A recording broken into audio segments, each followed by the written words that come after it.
Polymeropoulos, Marc Polymeropoulos. I'll be able to filter in at some point the correct pronunciation of your name. Right.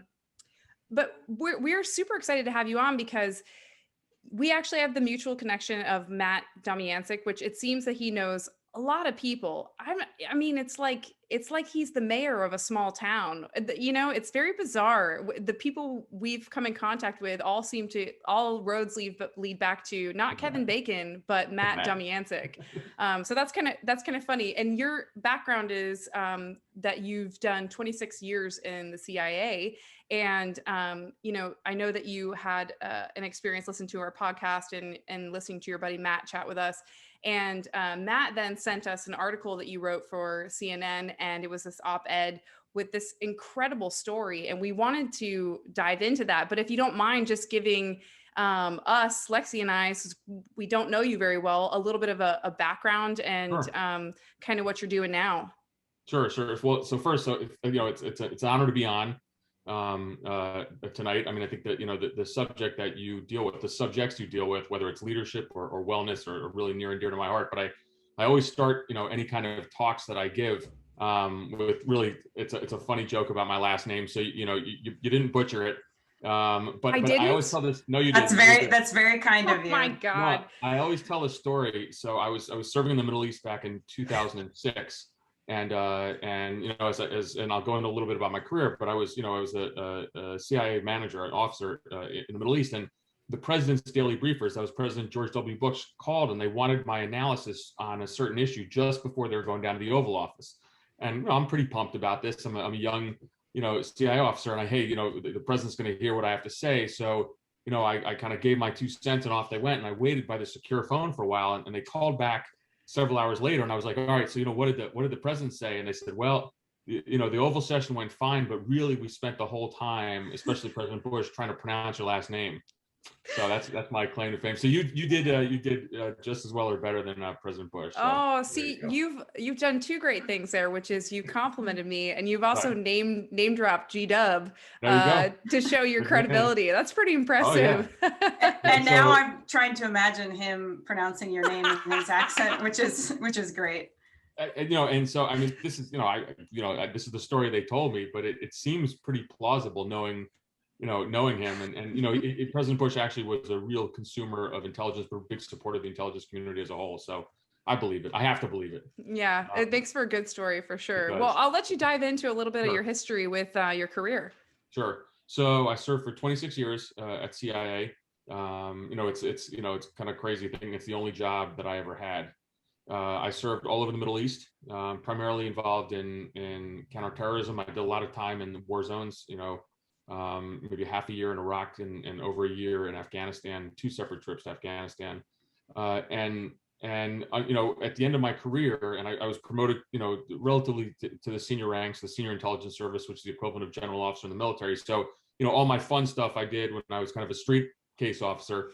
Then I became a manager. It wasn't as fun, but you know, in 2017, I took up my final job. I was in charge of all clandestine operations from you know, what we call Europe and Eurasia, so from Dublin, Ireland, all the way to the far time zones of Russia, and ultimately I took a trip to Moscow on December 17th where I got really sick, and that started a really terrible. I had to retire, but it started a terrible, you know, medical journey. And so while I certainly don't want to be remembered for, you know, the illness or the injury that I received, and I'm very public about it in the media.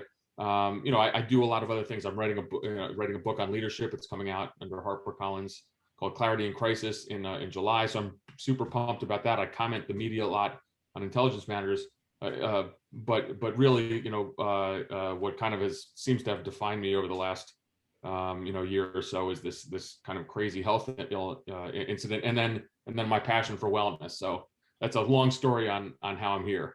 It's not the longest one we've heard, trust me. All right. That was pretty concise for the extensive background that you have had. Sure.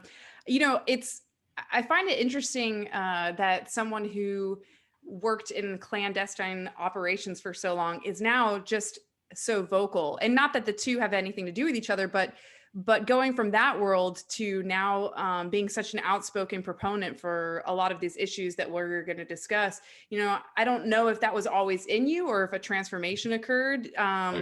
Talk about that with us. Sure. So, well, it's the last thing that I ever thought. So, look, in the Central Intelligence Agency, I'm undercover. I don't run around telling people where I worked. And so, the last thing I ever thought was that I would be, speaking in public, or even considered, an expert in the media on intelligence matters. But ultimately, when I retired, it was, at the midway point of the Trump administration. And a lot was going on in the country, but in particular, there were a lot of attacks in the intelligence community. And I think, it's perhaps similar to your experiences, where a profession that you love is under attack a lot in the media. And so, when I was retiring, I went to several former senior officers, including, Mike Morell, who was a former director or acting director of the CIA. And I said, hey, there's a couple people out in the press who talk about intelligence. They go, what do you think if I did the same? Because I just want to tell the story. And I'm not trying to be ideological between the right and the left, but you did have our president attacking our profession. It really bothered me, and his reaction was very positive. There are a couple of us who do so, and so ultimately I started talking about the intelligence community to the press. At the same time, behind the scenes, I was battling the agency to get health care because because of what was going on with me, and so concurrently, I had this, this role as a public persona, but also behind the scenes, I was battling for healthcare, and eventually, I had to actually come out and kind of call out the agency for not doing the right thing and getting me and some others the care we needed. And so, yes, it's a very strange journey to go from kind of a clandestine operative who nobody really knows what you do to then seeing your name in the media. But it's just life is a journey. I never thought it would take me to these places, and I don't have any regrets, and hopefully now, as I talk specifically about wellness, I can help people. And did you find when you started speaking out that colleagues, either that were still in the department or ones that you worked with, that they had a positive reaction to that, or did you? They always talk about sort of the blue wall of silence with cops, and I imagine that especially with the clandestine, part of being in the CIA, was that something that was difficult for you, or did you find that a lot of people were kind of excited that somebody was out there, saying good things about their experience? Sure. So I think I will say that it is the same exact as what you all would face in the profession of policing. A lot of my close colleagues and friends were very upset that I decided to take this tack, and then others were not, and others kind of understood. And so at that time, you really do see who is your friend. And who isn't, and we'll kind of get to that a little later, because as I went through my journey and really battled the last kind of CIA administration and to get healthcare, there's a new kind of sheriff in town. There's a new CIA director now who is much more sympathetic to my plight, and so all of a sudden I've been sort of rehabilitated, and all those people who were condemning me before now are texting me and calling me again. So look, it just teaches you a lot about life, and you have to have that your own kind of moral courage. The reasons why I spoke out about my lack of healthcare and the injury that I suffered were just. They were right. I abided by my secrecy agreement. I didn't break any laws in revealing classified information. But ultimately, a lot of people did think that I should have just kind of shut up and not said anything and abide by that code of silence. And I don't think that's a good idea. I think that's very archaic. That's not something that in certain circumstances has to be upheld. And so it's been quite a journey. I'll talk a little bit later about it, but there's a moral injury that I suffered as well. So it's not only the physical injury, but it's the moral injury of being kind of shunned by colleagues. And that's where some of the pieces on wellness that we talk about in terms of therapy or counseling or meditation or deep breathing or all the things that Matt Domianchik, our old friend, talks about, that really has helped me tremendously.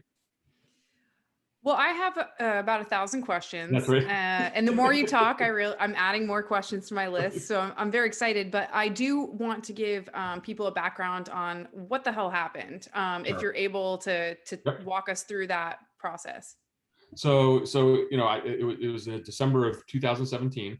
I was, at the time, our deputy operations chief, as I said, over clandestine operations over Europe and Eurasia, and I made an official trip to Moscow, to in essence, meet our ambassador there, and to have some engagement with our Russian counterparts. Now, even in the darkest times of the Cold War with the KGB and the Soviet Union, and now where our relationship with Russia is pretty lousy, we still have these bilateral, meetings with our counterparts, because you have to have a channel that's open. The last thing you want is, World War III to erupt. So I went there, and what happened was, something that is talked about in the press and kind of the medical community, is I was hit with, what we say Havana syndrome. And this started in 2016 with our diplomats and spies in Cuba, who got, there was, maybe 24 who got very sick, from something that occurred there. And in fact, the same thing happened to me, in a hotel room one night in Moscow, in the beginning of the trip, where, I woke up to this, incredible case of vertigo. The room was spinning. I was falling over. I had tinnitus ringing in my ears. And, look, I had been shot at plenty of times in Afghanistan and Iraq, and I'd risked my life, and I was, highly decorated field case officer for the agency. But this was the most terrifying experience of my life. So something really bad happened to me, and at the time we didn't know what. And ultimately, it started this incredible medical journey. We're 3 years in now, where I've had a headache for 24/7 and about a 3 or 4 level, and I really have suffered. And so that's the kind of, again, the key term that's used is Havana syndrome, and that's what happened to me. It's happened to others in Cuba. It happened to some U.S. officials in China, and it's if you believe, to be careful if you believe U.S. senators who speak authoritatively on this, it's still happening now. And it's we're not all crazy. I think that it's pretty well documented that this is occurring. And so it's been certainly a tough time for me since then. What a terrifying tactic. It's because it is so, what's the word, like, you can't see it. Right. You don't know where it's coming from. It's something that could be easily brushed off by, as I'm sure you'll talk about, by administration, as something that's just maybe in your head. But, so that's a terrifying tactic by those governments to do that. I would, right. I would have no idea how I would react to that. Well, so, when you think about it, it's a pretty brilliant weapon. Yeah. And let me just say that, the National Academy of Sciences, which is a preeminent organization, took a really good look at this, and they came out with a study last year, and they said that, they believe this, that we were hit with a microwave weapon. And there's a lot behind this that I can't really talk about, but certainly the U.S. military and the intelligence community is aware that that Russia has had this, and others have had this over the years. And so, that the conclusion is that it is a weapon, and you're absolutely right. So it's a weapon that's designed to incapacitate, not to kill. There are very few kind of telltale signs. There's some kind of blood work that doctors are able to do now, right after the fact. But it takes someone off the battlefield or out of commission. And so it's and it certainly can sow terror in folks. And so, ultimately it's people ask, why would Russia or others do this? But it's certainly effective, and it's affected a lot of people. I always talk about it as a silent wound. I look, and this is something probably near and dear to both your hearts, and it's hard to say, but I always talk about, I'd rather have been shot. Mm-hmm. I'd rather have had a physical injury that people would have seen that you can then fix, instead of this, kind of this insidious injury, which causes, terrible headaches and, and vertigo and, loss of long-term, memory or brain fog. And so it's pretty nasty stuff. So how did you go from experiencing these symptoms and signs and really this injury, this internal injury, to a diagnosis? Sure. That's what a great question. So it was a 3-year medical journey.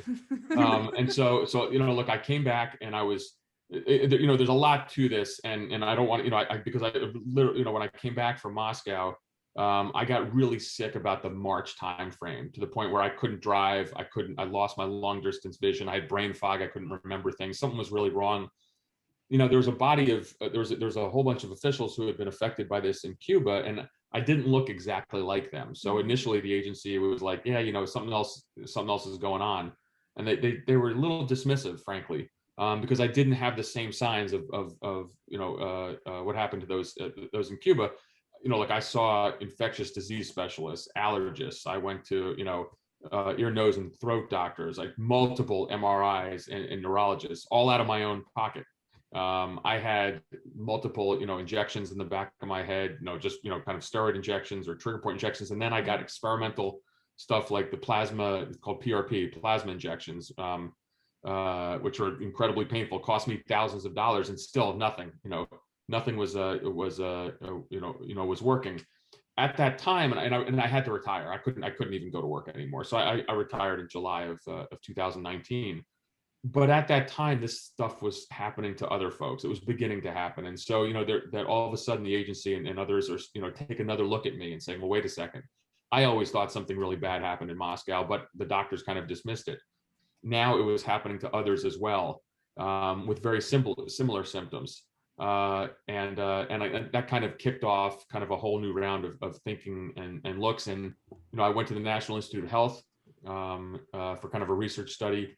And then the National Academy of Sciences kind of came out with this study saying that, hey, we think it's a microwave weapon.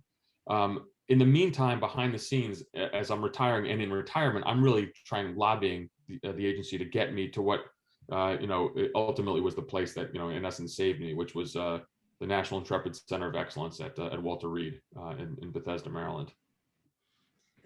When I read your article, it reminded me that, gosh, it must have been back in 2015 or maybe even sooner. I had seen a Navy SEAL speak at a NSCA conference, and he had suffered many concussions during his career as a SEAL from, even the impacts of the waves in a boat, and was suffering some really bad symptoms of, just kind of chronic TBIs. And he spoke, and I believe it must have been the same place, about going to this center and how it saved his life and what he ended up getting into. And if I'm remembering correctly, there was he ended up getting into like guitar, and there's some art therapy and stuff. And so it reminded me, it was a memory that I hadn't thought of in a long time, but it just piqued my interest of what was done there and, how it's helpful. So I hope we do get into that. Sure. And we can, and so getting to Walter Reed was pretty incredible for a couple of reasons. First of all, they diagnosed me with TBI. And this is something that no one from the CIA's Office of Medical Services ever did, and even the private doctors who looked at me, and I tell you, it gets pretty exhausting telling my same story over and over again. But you go to what's called, at Walter Reed, we go to NICO, and what you have is 18 specialists who see you for 10 hours a day for a solid month. You don't have to tell your story over and over again. They know something's wrong with you. And ultimately the neurologist said, yeah, you suffered a traumatic brain injury from an exposure event. Again, first time anyone has said this. And then they give you tools on how to cope. And it's everything from, certainly, medication, which is the last thing they want to do, frankly, but it's the softer side of healing. It's stuff that, that I think Matt Domianchik talked about, that the special operations community has embraced, which is things like, meditation or art therapy. The mass therapy is incredible. Music therapy, deep breathing, yoga. And so, I'll tell you, it's it would be funny if the kind of the civilian world would see a bunch of, Navy SEALs and Green Berets and CIA officers, sitting around doing yoga. But, you do it because it works. You do it because it helps you heal. And it's battle tested. They are very serious about it there. And so ultimately that's the final place where, I received the diagnosis of a TBI, but also the tools. And I feel, I'm not 100% better in any sense, but there's a path forward. So I feel better. But boy, I had to fight the agency tooth and nail to get there. And that all started with I went public in an article where I chose an excellent journalist, Julia Yaffe, in GQ in October, and 2 Octobers ago, and that that started my kind of public battle with the agency, where ultimately they relented and sent me to NICO. So it sounds like when you went to your treatment at Walter Reed and you underwent some of those more progressive therapies, that there was this combination approach to treating. I would consider the physical trauma to be superficial. And I don't mean that in like a fluffy way. I mean, like it's the physical way that the trauma is manifested in your body is like, all right, if we need to medicate, we'll study the brain, what have you. But then there's the deeper trauma that's occurred as a result of all of the after effects of not only, I'm sure, you questioning yourself, you questioning your relationships with the people you Right. developed a career with, and all of these things, and all of this, just the mental trauma that goes along with knowing there's something wrong and not having a diagnosis up until that point. And so it sounds like they kind of attack that from the medical side and sort of that deep meaning, I guess, healing aspect. Would you Sure. agree with that? I would totally. And in fact, they do it in a really smart way. They go after that side first. So so you do your therapy before they address it via kind of pharmaceuticals. They kind of, they look at you they start off for about a week or two. They kind of look at you, do tons of testing, whether it's vestibular testing or, multiple MRIs, audiology. And then they kind of come up with a plan. And the last part of the plan is that medical, is the pharmaceutical Mhm. part, frankly. But before that is all that therapy, Mhm. because they know for so many people, there's a moral injury involved in this. And Yeah. so people who have a TBI or PTSD, have suffered in different ways. But one of the key ways is, you're saying to your teammates, whether you're a cop or whether you're an operator in special operations units or a CIO officer, you got to say, I got to take a knee for a little bit, Mhm. like something's not right, and there's a blowback on that. Sure. And so, because again, it's this invisible wound. And so, people develop, as I did, anxiety based on it. So you're addressing all of those, the moral injury before the physical injury. And I think that's a really smart approach, because you don't realize that as much as the chronic pain can hurt, as much as there are a lot of things that you're not happy with day to day, that moral injury, that anxiety is something that is pretty damaging. And so that's what they did with me, and it was really successful. And look, the other thing is you're not alone there, and you're sitting there with men and women who are tougher than you. This is not, so you're there. Don't you say that, Mark. No, you're there with the alpha males and females of the planet. And so, but that's good. And the funniest thing, I tell you, when we sat around, we're told, okay, I was there with some Navy SEALs and some Air Force Special Operations, some operators, and like, you guys got to go write a song right now. And that was the last thing on the planet that these folks wanted to do. It was great. I can't imagine. And in the end, they loved it. And it just, so, and it was really helpful. And, at the discharge moment after the 4-week period, it's a really kind of incredible experience. Now, you also know that, especially from the mass therapy, when you go in there and you see, hundreds of masks from special operators over the years, That's inspiring. It's really inspiring. And, and I'll tell one quick story is that, when I was out in public kind of fighting with the agency about this, and I finally got to Walter Reed, I had a friend from Naval Special Warfare, from Development Group, Naval Development Group, which is their kind of their top unit, as well as someone from the Army's kind of equivalent. Both of them, who are good friends of mine, called me and they told me, hey, by the way, Mark, we went through that. And I was like, when? I've known you forever. And one of my friends said, I wouldn't be here today without that. Wow. And so, again, toughest people on the planet. Just like what you all see, in your respective professions, but this kind of softer side of healing is really incredible. And then you just jump to, and we can talk about in a sec, is why do this now at the end of people's careers? You got to do this proactively. I know.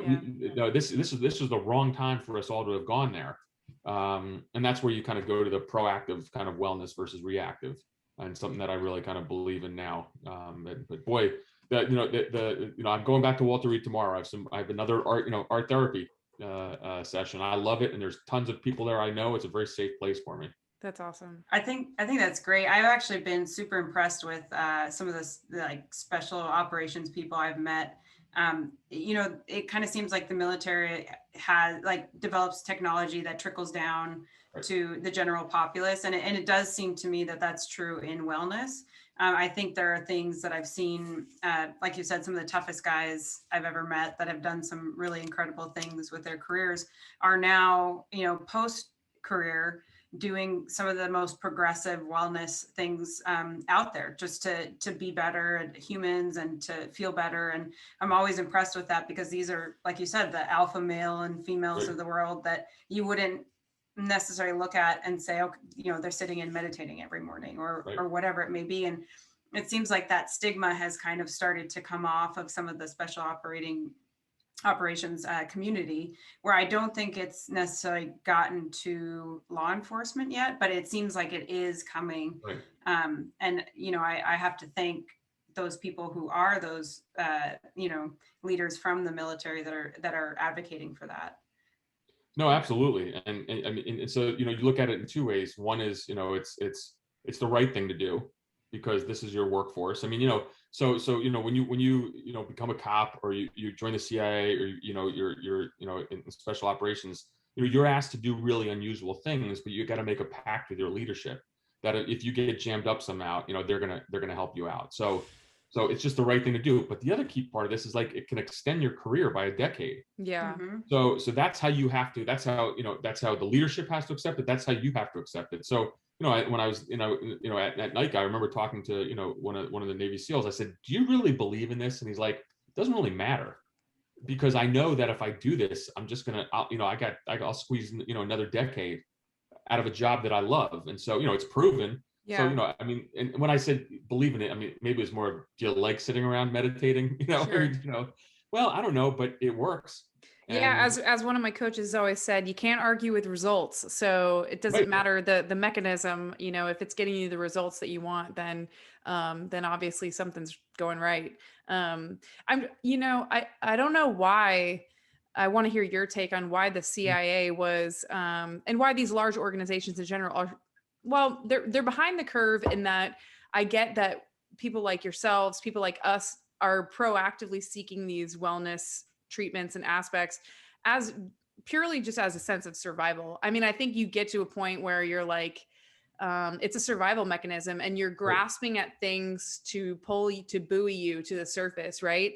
And unfortunately, it's kind of like you said, we don't have this proactive approach. But going back to really the root of it, I'm curious as to why there was so much pushback at the start of this process with you, with your agency. Why do you think that was? Sure. So I think it's two things. One is just culture. Sure. Again, it's not, we are even more secretive than the most secretive, U.S. military units. Mm-hmm. But it's just this culture of kind of sucking it up. It's all the bad cliches that you'll hear, is that,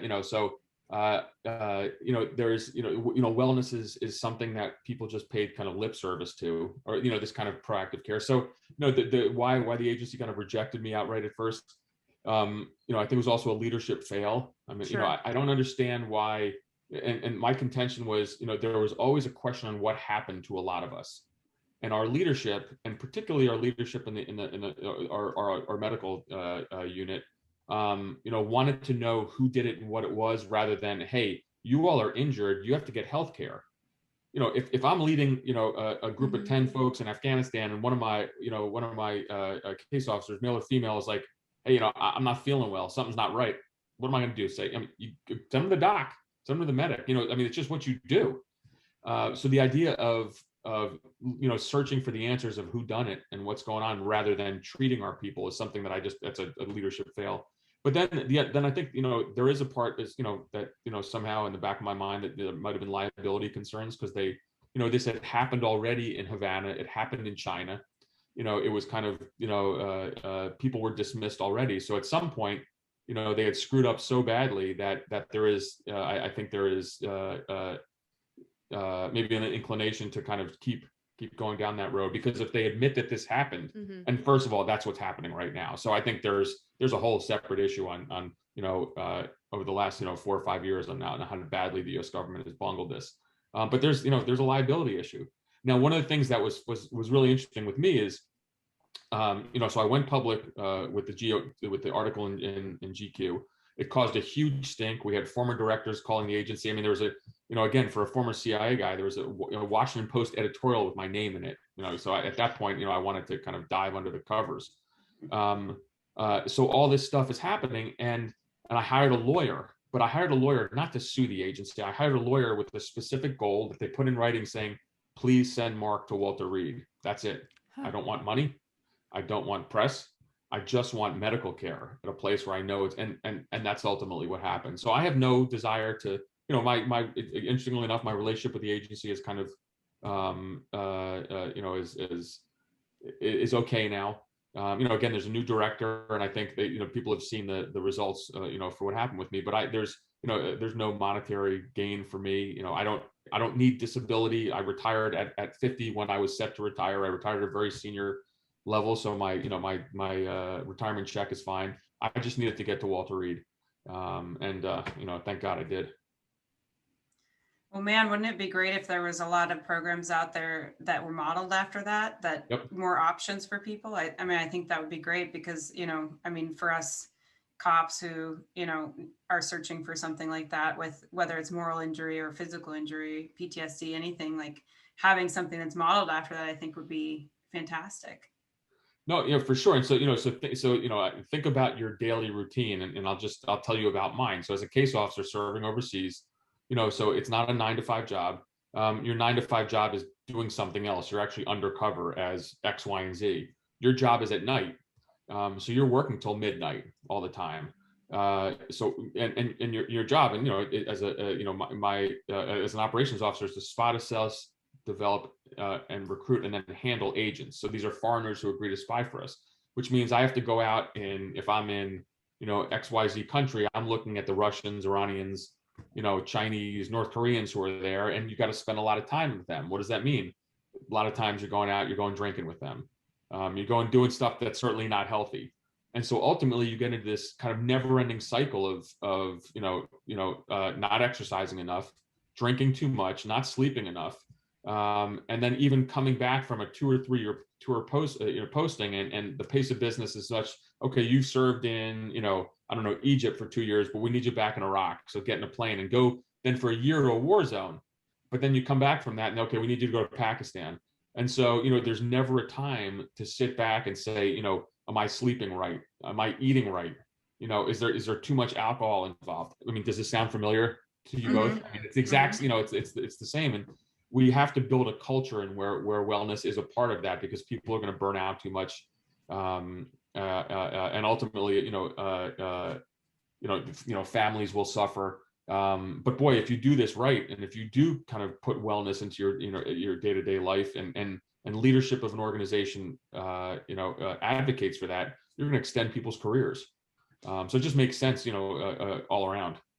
When Marc, you talk, sorry, I was just gonna say, you talked a little bit about liability and how that may have been an issue. And I think what's so hard to get any organization to realize is it's more of a liability to not take care of your people. That's right. Than to, but you can't really put statistics on that. You can't put, like anything that will make them go, okay, yeah, I get it. You have to, tell these human stories of where it went downhill, or, and yeah, ultimately, like you can't say we prevented X many suicides this year. It's too difficult to quantify. or we prevented so many bad interactions with the public or whatever it might be.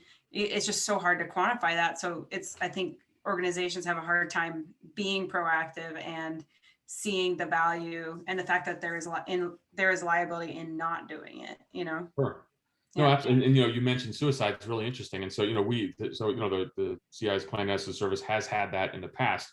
My worry is that that's going to happen even more so in the future if you don't adopt such wellness practices. But even going to kind of this cohort who've been affected by what happened to me with the Havana syndrome or the microwave attacks, whether it was kind of Cuba, China, or this recent kind of batch. If the agency doesn't get that right and lets people suffer like they did me, something really bad is going to happen. So, as I've gone and talked to the agency leadership now, that's my message to them is, you are one terrible event, which would be immoral and awful, but also it was going to cause a massive scandal, and there will be a huge lawsuit. So if you don't take this seriously, there's a risk that suicides will occur. I'll tell you, when you go to a place like NICO to Walter Reed, the first thing every day when you walk in, they ask you, and you get used to it, is, did you want to harm yourself last night? Now for me, it was not, the answer was no, but I knew what I wanted to do was to have a scotch or two. And it wasn't five, it wasn't getting drunk, but it was just enough to dull the pain of a headache that didn't go away for 3 years. And so that was my coping mechanism. That's not really healthy though. That's not a solution to have a drink, or two or three every night. But you can see where that road leads.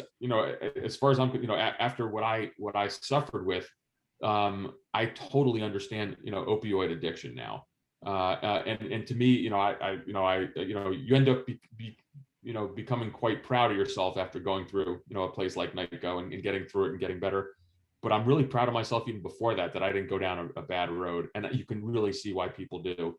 There's so many instances, and I'm sure it's in the police community as well, but within the agency and with the special operations, with people with having terrible addiction problems. Yeah. I did want to ask you a pretty blunt question. Sure. Even given all of your experience, the way that it played out, where you didn't have proactive wellness and you didn't have a lot of support, you had strained relationships, you suffered physical pain, all that stuff. Right. Was it worth it? Yeah, and so that's the crazy thing. So it was, and so I did an interview with CNN in the backyard of my house and talking about this. It was on, I think it ended up being on the Jake Tapper show, and so only 3 or 4 minutes are shown, but we taped for about 45 minutes or an hour, and afterwards, Kylie Atwood, who's a really good journalist, she actually asked me that question. She said, not only was it worth it, it's like, how do you still have positive feelings towards the agency? And the answer is because I believe that, look, espionage is the second oldest profession behind, prostitution. Mm-hmm. So, look, it is absolutely essential for a country to have an espionage service. So the CIA, I always believe, is an indispensable organization. And with that, I was, first in so many conflicts, whether it was Iraq or Afghanistan or Syria. And so, we were the tip of the spear, and you do walk tall because of that. And I'm very proud of my service. And, in my basement with all the kind of the hero shots that everyone has in some part of their house, there's 4 or 5, front page, pictures that I framed of the New York Times, the Washington Post, with operations that I ran that nobody knows about. Yeah. But, you feel like you helped, make history. And so, there's, my family was used to, before any conflict, Dad would disappear for several months. And then I'd pop up somewhere. And so, that's a pretty amazing feeling. So you say, was it worth it? I go back to, and, maybe it doesn't make any sense, but I go back to, yeah, it really was. Am I happy with the way my career ended? No. But the other part is, like, I could have gotten shot by, Al Qaeda in Afghanistan, by Saddam's, military in Iraq, by Hezbollah in Lebanon, the Middle East, that I ended up getting kind of, hit by this kind of crazy microwave weapon, presumably by the Russians. Is, I guess, my time was up. But there's a long list of enemies I made. So, but yeah, I did love it, and I still talk to young students all the time about joining the intelligence community. So I don't know, maybe I'm still doing more, therapy, and so maybe I should talk to them about it. That question wasn't worth it. No, I figured that might be your answer. But I wanted to switch gears just a little bit. It's okay if we jump around, because this is just how my brain's going to work today. Because you have so much experience, and one thing that you touched on is your writing a book, Clarity in Crisis, regarding leadership. And I mean, that's a huge point of fascination for Lexi and I. We attribute, our willingness to be in the line of work that we're in to the people, the leaders that we work with and serve under. And then also, people in the community who serve as leaders as well, who inspire us. And so, why did that become such a point for you? Was it more of like here, I had an example of shitty leadership, and so I want to write something to the contrary? Or was it, or how did you come to be fascinated with that subject? So certainly it was the former. So the CIA is terrible at teaching leadership. In fact, we have very little leadership training. The U.S. military as you progress up through the ranks, they send people off for a year, the command and staff college, or if you go, or they'll go to, National Defense University, or, so as I was talking to a friend of mine who's a B-1 pilot in the Air Force, and he said as his 20-year career, there's about 2 or 3 solid years where they only do leadership training. The CIA, we do maybe 3 weeks in your 20-year career. That's So the answer, 3 more weeks than we the get. short answer is our leadership training sucks. Right. So our leadership training sucks, and I don't know, maybe you all are a notch below that, but that's not good. And so what I did, and as I was retiring as well, I started thinking about how what I learned over my career. And so much of the book is about, well, first of all, it's about leading under times of ambiguity. Anyone can lead, kind of successfly when times are great, but this is in times of crisis where you don't have situational awareness. And there are several kind of core principles that I came up with that allowed me to succeed in those times. Now, the book also talks mostly, or not mostly, but quite a bit about the adversity that I faced and all the failing that I did. And so, one of my principles, I talk about it. Adversity is the performance enhancing drug to success, meaning that you can't be a successful leader until you failed in the past. And there's so many examples. I mean, Michael Jordan got cut from his high school basketball team, so look where he went. But for me, it was things like stories of in war zones where I ran an operation in Iraq, for example, where I really pushed an agent, an Iraqi, too hard. He was killed. And that was, that's haunted me ever since. But years later in Afghanistan, where we were trying to track down a high value target who had killed 2 of our fellow CIA officers, I was much more patient. I had learned from what had happened in the past. And ultimately over months and a lot of pressure from kind of our headquarters and others, I was very patient and methodical. And we put this terrorist, on the X and ended up killing him. And that night we call his widow back in Fort Bragg and say, years later we've avenged, the death of your husband. And so, but the principle on this was that, I had to have that adversity back in Iraq to succeed later on in Afghanistan. So I came up with kind of 9 core principles in my book, and it kind of made sense to me. And it was kind of lots of luck along the way. I got a great publisher in HarperCollins, and it's coming out on June 8th, and we'll see if people find it interesting. There's not a lot of CIA officers who have written books, and I always joke with my Navy SEAL friends, like in Bud's training, they get a book deal. Yes. I love saying that. They get so pissed when I say that, but not a lot of CIA folks have. We had a kind of a different type of job, and a lot of it was in the shadows. And they send us to places where where things are difficult. So they expect you to lead when times are tough. And so that's what I believe in, and I think it's going to resonate. I'm pretty excited. We're definitely excited to read it. And what occurs to me when you say that is I do think that failure is a huge part, and even just getting uncomfortable and owning that and then moving forward. And I know something that speaking of Navy SEALs with book deals, of Jocko Willink talks about a lot, is that actually owning that failure. And if you don't own it, then you're not going to learn from it. And it sounds like, you took that initial failure and you said, okay, like I could have done things differently for a different outcome and change. And I think that, that's an important part of it, and very commendable. Look, I think, the best trait that a leader can have is humility. Mm-hmm. And I tell a great story in the book about that. This was, probably mid-career. I was running a unit that was, tracking terrorists, and we had an incredible rate of success. And again, this is at a time when we're battling Al Qaeda. If you recall, in the 2011, 2012 time period, there was threats of Al Qaeda in the peninsula, an offshoot of the kind of core group in Pakistan, or in Afghanistan. They wanted to take down U.S. airliners. So there was a tremendous amount of fear in the United States about this. And I ran a unit that really tracked these individuals down, and ultimately they met their demise. So I thought I was kind of shit hot. But again, humility always a very, very important trait. And in one of our operations, things went bad and there was some collateral damage. We injured some civilians, which is really not the thing you want to do. And I remember going up to our 7th floor to brief our director at the time. And I thought I thought I was in big trouble with my career, with everything. But I took the following tact. I went up there and I said, okay, this is what happened. We made the following 3 mistakes. We immediately rectified this. And by the way, this is all on me. I'm the unit's leader. It's on me. Any questions you have?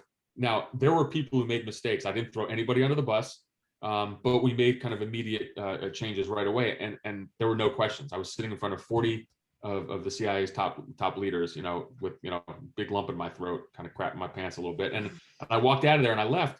And, a senior officer I knew, I said, how'd it go? Like, are we screwed? He's like, no, actually, there was no questions after that. And I said, well, what'd I do right? And he said, you owned it. You took responsibility. So, and so what does that do? So my leadership was confident in me, but then all the people who worked for me, and they made some mistakes, they knew that I kind of, not provided cover for them, but it was my responsibility. And so these are just kind of the leadership lessons that I think that, can be passed on to others. And it was just based on, this kind of crazy career I had, where, the stakes are enormously high, in endeavors. When we talk about, counter-terrorist operations, obviously we're trying to protect Americans, but ultimately, I love telling the stories of, the basic job that I had is when we recruit an agent, that means a foreigner who's willing to spy for us, like that person's life is in my hands. So, and it's very similar to, I think a police officer who at a young age, coming out of the academy is placed with enormous responsibility, and there's split-second decisions. And so, I just learned a lot from that, and I think it really will translate into kind of people's everyday lives. And boy, what a perfect time! Well, not a perfect time, a terrible time, but with the era of COVID, and seeing how our leaders have succeeded and failed, there's just a lot of parallels on that. Yeah.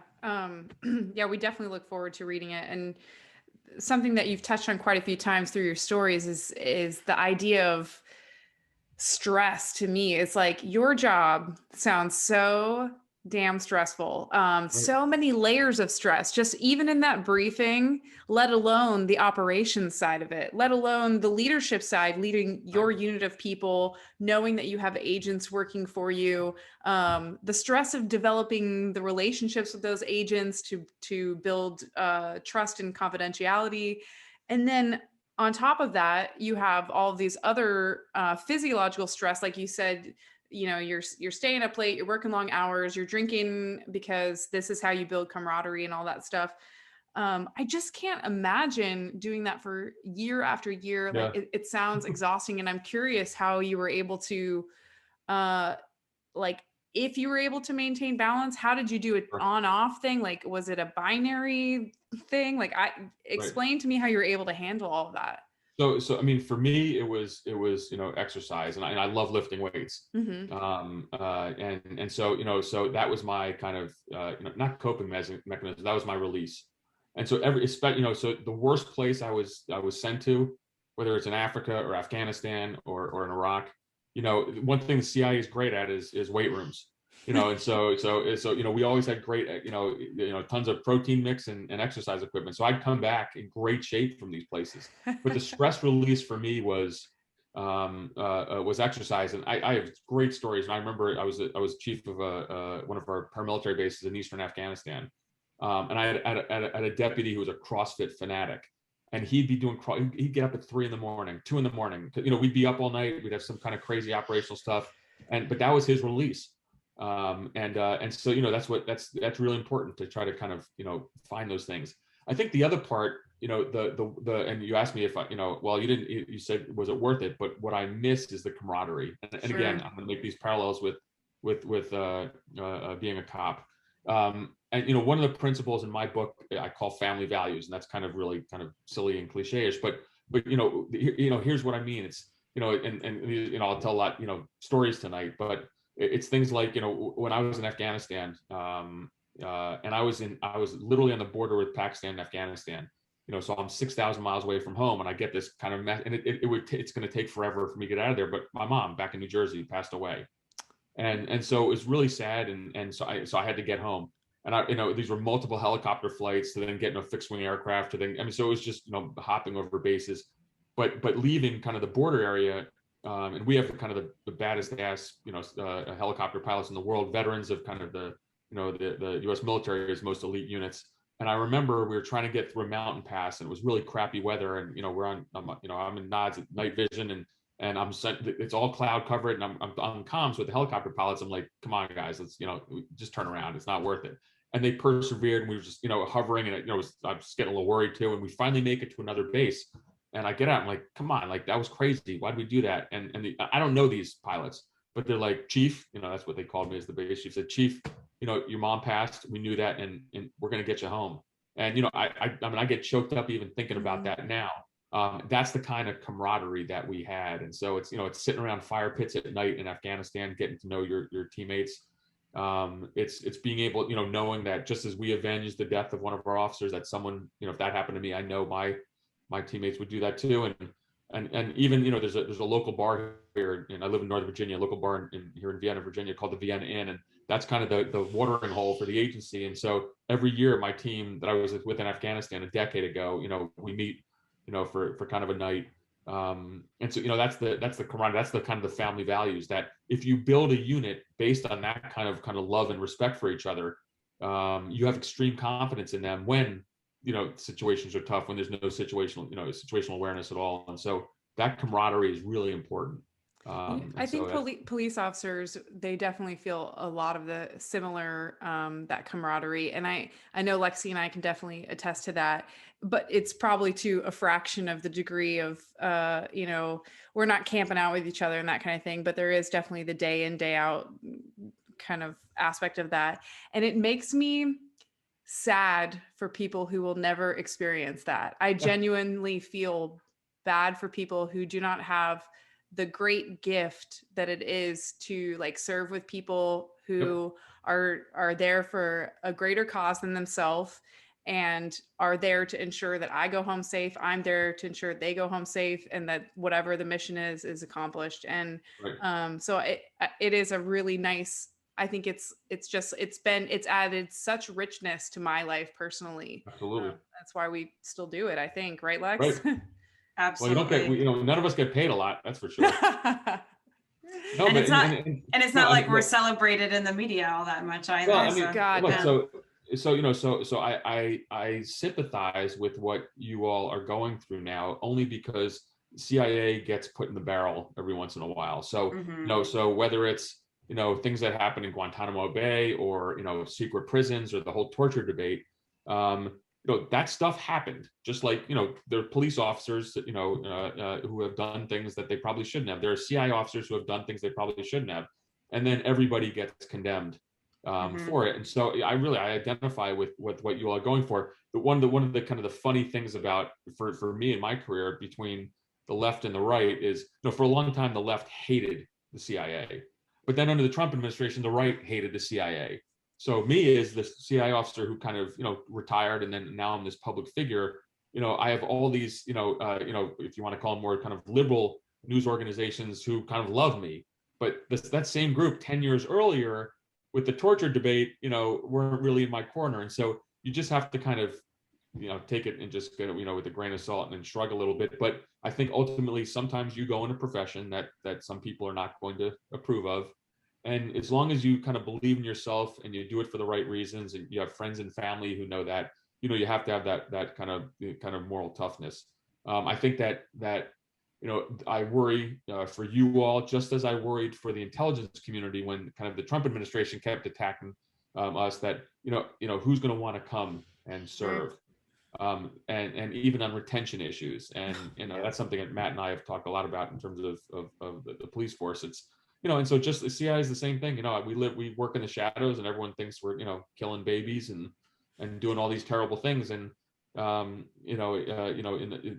reality is that you're a public servant, and everybody I went to college with made a hell of a lot more money than I ever did. But I still wouldn't. Are they hiring? Yeah. But I wouldn't trade it for anything. And it comes with the kind of the good and the bad. And I don't know. I think that I think it takes a tough person to sometimes do these jobs, where you don't get kind of a handshake or kind of pat in the head. I certainly never did. Yeah. And at least with police officers, you do run into quite a few civilians, on your beat or whatever that are thanking you on a day-to-day basis. But in a job where you can't even tell someone what you do, Yeah. I can imagine that is even harder. So. Well, it is. I mean, I look back at those times, but there was a reason for it. And so, Yeah. when in times in my career when I was truly, as we say, undercover, it's because that meant my job in XYZ country was to run agents clandestinely. So I couldn't have the public face of being, with the CIA because, again, and this goes to the part of the job I love the most is that I always had a personal relationship with an agent. And again, an agent is a foreigner. Everyone has this misnomer about CIA agents. I was a CIA officer, but an agent is someone who's a spy, who's a Chinese Ministry of Foreign Affairs official or a Pakistani, military officer. But if I don't do my job right, which means staying under the radar, which means using what we call tradecraft of surveillance detection routes to ultimately meet someone clandestinely, that person and their whole family might get killed. Yeah. And so that piece of being kind of, in the shadows or under the table or undercover is something we take very seriously. What happens later in your career is when you then become a manager and you run a CIA station, for example, in a country, you're then declared to the local service, the host country. And so, you kind of step out of that role a little bit and you're a little bit more of in the public. And then you retire and a lot of times you can tell people. I will say that not many of my friends or relatives were all that surprised when I finally told them. I mean, what kind of, I don't know, U.S. diplomat has a kind of looks like me, right? or I never served in Paris or Berlin or London. I was like, I'm going to the U.S. Embassy in Kabul, Afghanistan. Fun. Now, of course, that's where I wanted to be. Yeah. But it wasn't. Certainly wasn't the garden spots. The funny thing is when you hear family members of CIA officers who've done a lot of the hard tours, they're like, why didn't we ever go serve in Paris? Like, come on, Dad. Like Islamabad wasn't that fun. But my kids actually turned out pretty tough. They served. They lived all over the Middle East. When I wasn't running around in war zones, we we're still in kind of Middle Eastern countries, and so they really have this incredible kind of multicultural view of the world, and it was a neat experience for them too. I think they were worried about me a lot, but I think ultimately at the end of the day, they had a really unique childhood. I'll bet. I bet it was a great experience for them, probably really shaped them as people. And no, I think that what a great experience to raise your kids in. So if you were to plug and play like a wellness sort of application to your agency, what would that look like? Because I know you talked about the proactive approach, but like in an ideal world, what would that look like? And how would it assist in changing the culture? Because that's kind of what we're trying to do with police work is it's not as simple as just providing services. You actually have to take, and I'm sure you appreciate this coming from an intelligence background, you kind of got to like, I call it Mansoning people, like Charles Mansoning, like get in their head and convince them that this is the way and this is a complete culture shift. So no, you're 100% right. So first of all, you need leadership that is going to believe in this and they're not going to roll their eyes. And so, there has to be kind of a mantra from our director saying that we're going to put wellness programs in, meaning,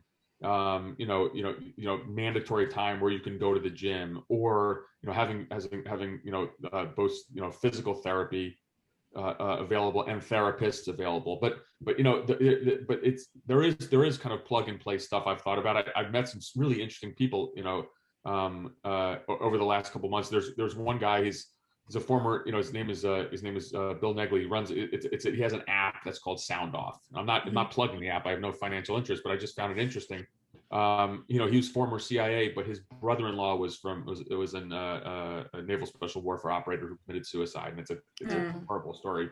But so his contention is, we need a way where special operators and intelligence officers can anonymously reach out to, either kind of buddies or therapists or someone who's going to help them, and not even in times of crisis, just even on general wellness. So his idea was to put this app together where it was anonymous, truly, because if you take a look at the percentages, and I don't know what it is for the police, but if there was a study that since 9/11, 40%, 47% or so of U.S. military who had absolute signs of PTSD didn't get care. That's half of the people who should be getting care. And why didn't they do that? Well, a lot of it was not lack of proximity, but most of it was the stigma.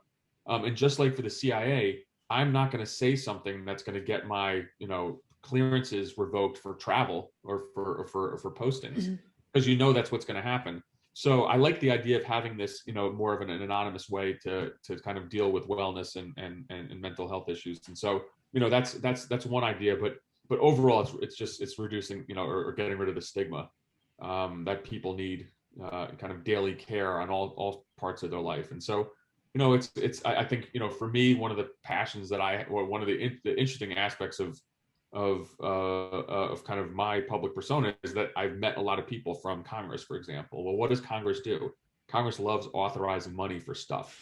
So I go and talk to Congress and say, hey, maybe the CIA doesn't want it, but why don't you write in the next intelligence budget, give them $10 million and put together and force them to do a wellness program and force them to have metrics or measures of effectiveness.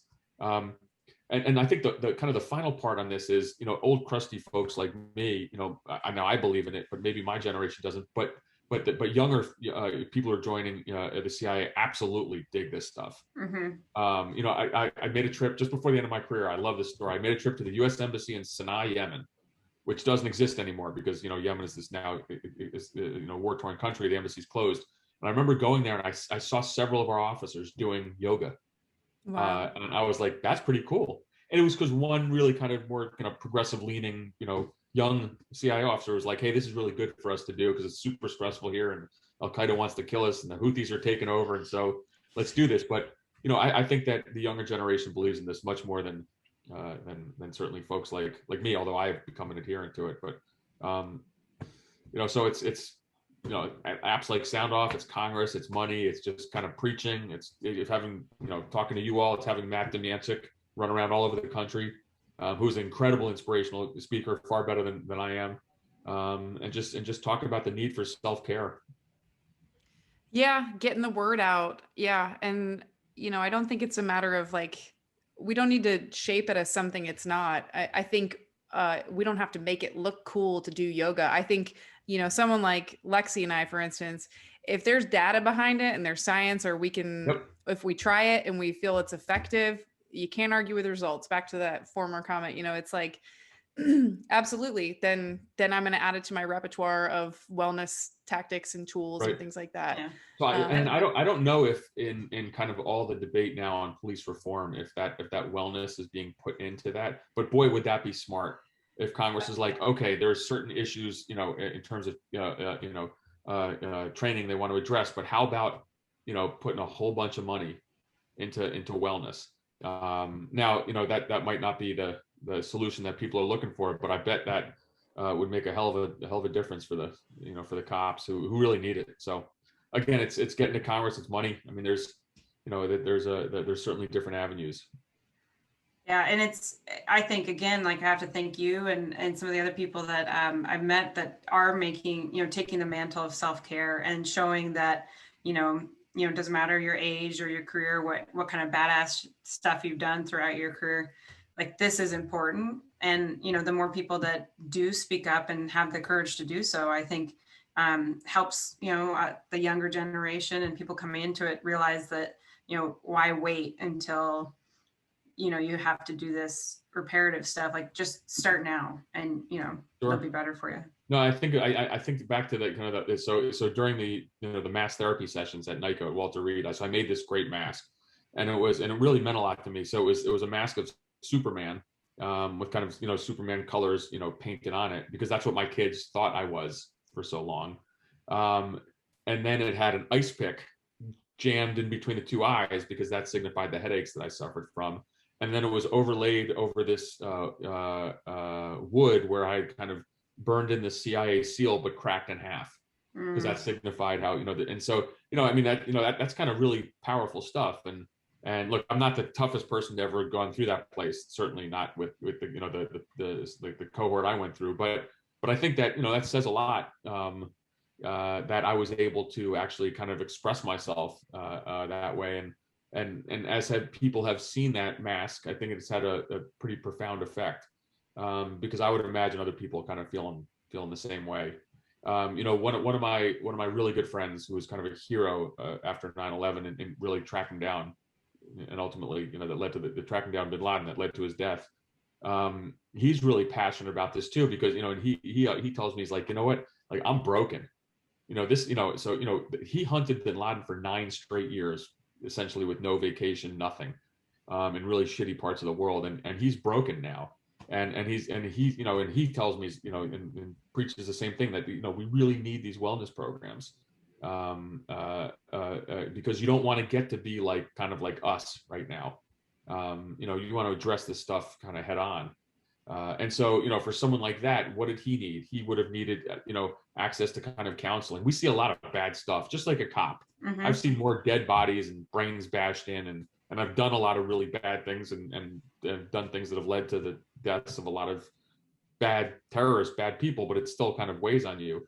All this is kind of jumbled up in your head, and the inability to really talk about it. And so, boy, one thing I wish I had done my whole career was journaling. That's something that is it. And what did I do when I got to NICO? I wrote a journal the whole time. An incredible technique that is really kind of, it's a healing. And so, there's ways we can do this that are going to help our my fellow intelligence officers, or special operations, or cops. We just got to get people to listen. Yeah, and I think one of the things that we try to bridge the two gap, like the gap between, maybe not a gap, but correlate leadership and kind of that vulnerability that you have to exhibit to really prioritize wellness. Yeah. And it's just so ridiculous if you think about it, and I've heard Matt use the illusion of like a vehicle that's breaking down and things like that. I mean, people take pretty darn good care of their truck, but Yeah. when it comes to themselves, their mental health, their Right. body, you'll let it basically ride on the rims, before you do something. And it's just so surprising to me. But, I think it's if our leaders could show that vulnerability, which Lexi and I know people who we work with who have been able to hold wellness up on a pedestal because they've shown their own vulnerability. Like, hey, I've worked in this career for 20 years and here's how it's affected me. And here's how I work through it. Here's the skills that I've been able to utilize.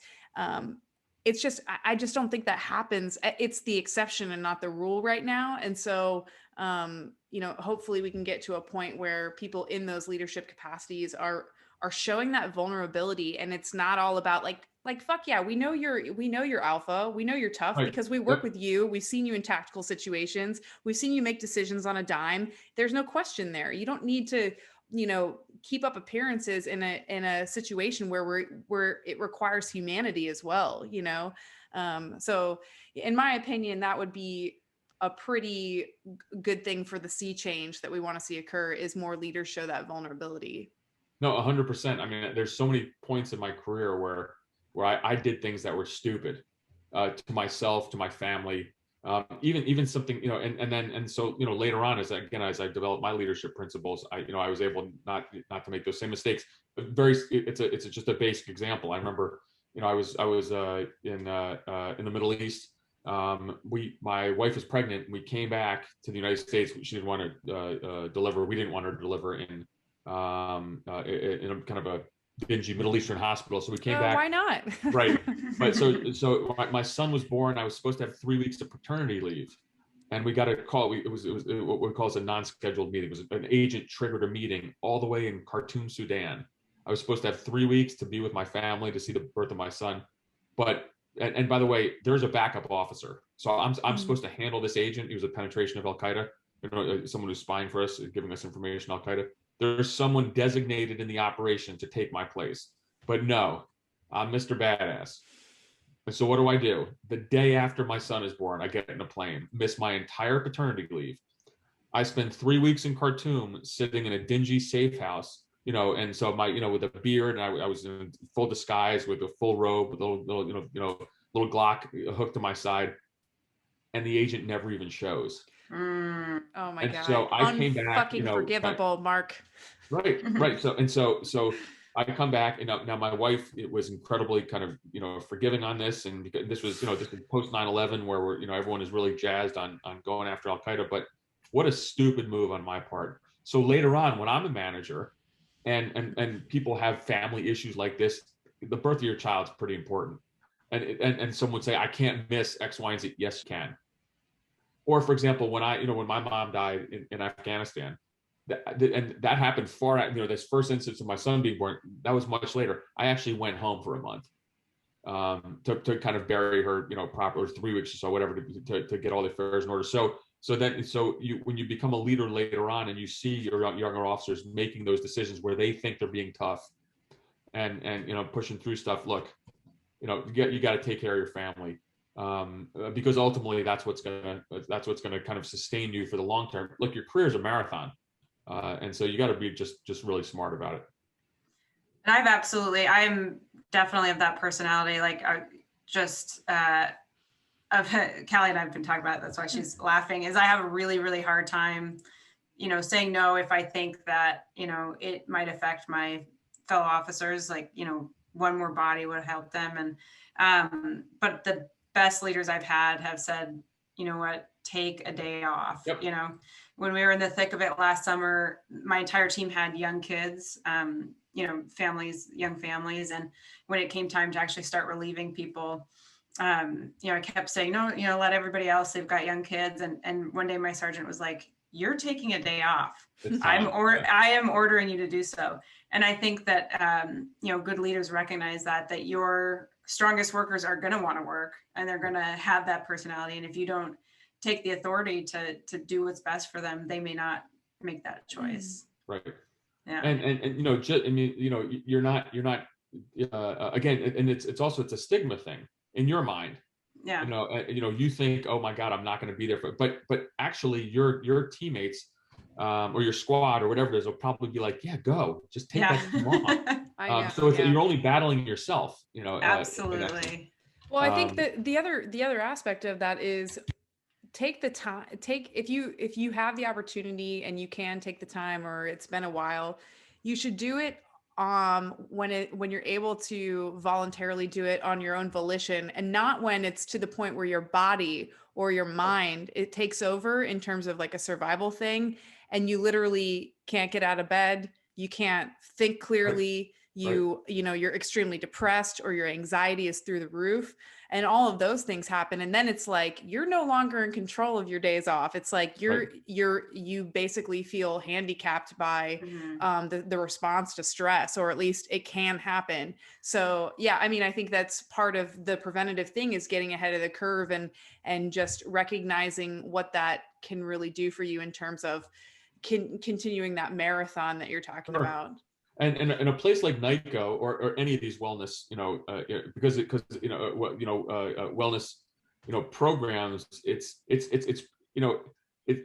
not something that's going to be difficult to understand. It's a set program. So what is it? It's nutrition. You got to eat right. Mm-hmm. It's sleep.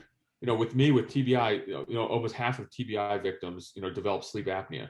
And so it's getting treated for that. So you have a CPAP machine. There's, like half the agency is running around with CPAPs. It's kind of not the sexiest thing at night, but got to do it. So it's, again, nutrition, it's sleep, it's exercise, which is just, as you both know, is incredibly important. But so, and there's, again, it's meditation, it's deep breathing techniques. I mean, things that are just, based in science. And if you do, so, like what I do every day, I have 4 or 5 things that are part of my core, to-do list, for wellness, and you just kind of adhere to that. And maybe you miss 1 or 2. I mean, sometimes I can't go to Headspace and get a meditation session in. That's okay. But you just have this kind of set program and you build that into your life. It's not 2 hours worth of your time. It's maybe an extra hour or so. But it's so worth it in the end. And so, people shouldn't fear this idea of wellness. It's not something that's going to overwhelm you. But if you do kind of these things just really smartly, it can help you just feel better. I mean, I'll tell you that, when you start eating better, when you start exercising right, I'm the kind of, this is kind of the good and bad of it is I'm not, I've stopped drinking any alcohol whatsoever, and kind of that's, I wouldn't mind a beer or two every now and then, but these are things that just make you just wake up in the morning and you feel better. It's just smart to do. How do you argue with Absolutely. that? Yeah, you really can't. Yeah. So Marc, if there are people that are interested in looking into the program that you attended and continue to kind of fold into your wellness, how can they get in touch with that, Sure. The Walter Reed program that you're referring to? So Walter Reed, unfortunately, Walter Reed is only for active duty military. Mm-hmm. And so Walter Reed treats retired military, but the program itself, the TBI program, is only for active duty military. So if there's any active duty listeners now, that's what I would certainly promote. But there is a gigantic kind of community of folks who would really promote wellness out there, and it's all very similar. So there's plenty of things on social media, or if you kind of do internet searches. The thing that I think worked for me the best was that it was this, it was a comprehensive program where they took a look at everything. But again, it's nutrition, sleep, exercise, meditation, deep breathing and journaling. I mean, just it's what it's kind of Matt Demancik's program again.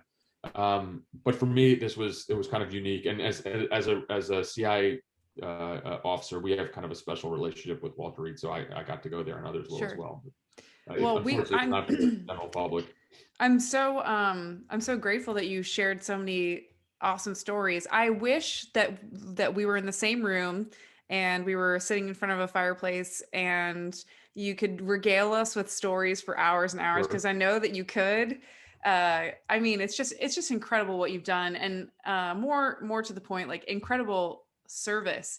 I know that in speaking, police officers, there's a level of anonymity that occurs. And then, in speaking with our undercover operators, like I know even more under the wraps. And then obviously the epitome of clandestine, which is CIA, like you just don't get credit. You only know when either you've prevented things or things are not ever attributed to like an individual or even an agency, more than likely. And it's just such an incredible service. It is like the ultimate in selflessness, I feel, in a lot of ways. I think the real reward you get, like if I imagine it's, somewhat similar to police work, is that you get a reward of adrenaline, camaraderie, and a genuine feel that you've actually done something. You went to work and you did something for a greater good, or you prevented a crime from occurring or whatever. And so I just can't thank you enough, because you've certainly endured a lot through your career, and then now coming into recovery. I just wish you the absolute most fruitful retirement that you could possibly have. No, thank you so much. It's been wonderful being with you all, and again, thank you for what you both do.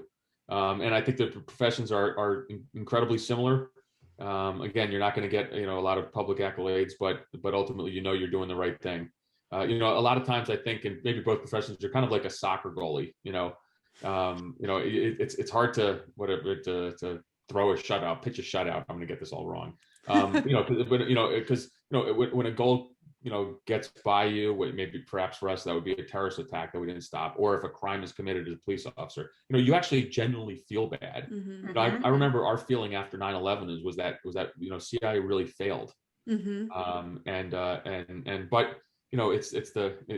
there are certainly very honorable professions that one can kind of jump into. So I thank you both as well for your service. My son is 18 years old. I tell him all the time, he says, "Dad, what should I do?" I said, he goes, "Should I join the CIA?" I'm like, "Nah," because I don't want him to go overseas. I said, why don't you become a cop? And, tell him to become an Instagram influencer. I feel like that's probably the safest route for him at this point. He'll be on TikTok. Yeah. But no, thank you both for what you're doing. We are all very grateful.